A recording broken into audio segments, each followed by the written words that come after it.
So now that both pegs are on the wall, you want to take your SCRIBIT in this position and grab the string that's on the left side.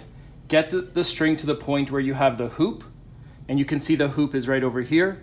And it doesn't matter if this loop at the end is either large or small. It's okay. It does not have to be a certain size or a certain distance around that loop. All you have to do is take that loop, stretch it out just a little bit, like that, and then go to your hook. This is the left hook, and place it on. Make sure that it is on the hook, not half on and half off, and make sure that if you give it a tug, it's pretty secure. So again, that's the string that's connecting to the left side of the SCRIBIT that's going to go to the left peg on the wall. And at this point, the string is on the first peg, as you can see. And you might be wondering, what do I do with this thing as I get the second string on the second peg?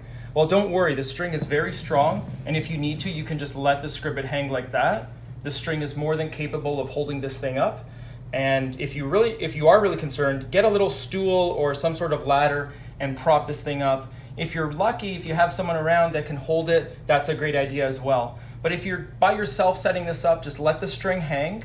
And what you're going to do is get the second string onto the second peg, and slowly the SCRIBIT will start to look like this. You'll see it start to level out in this way. So that's what you need to know about getting the two strings set up.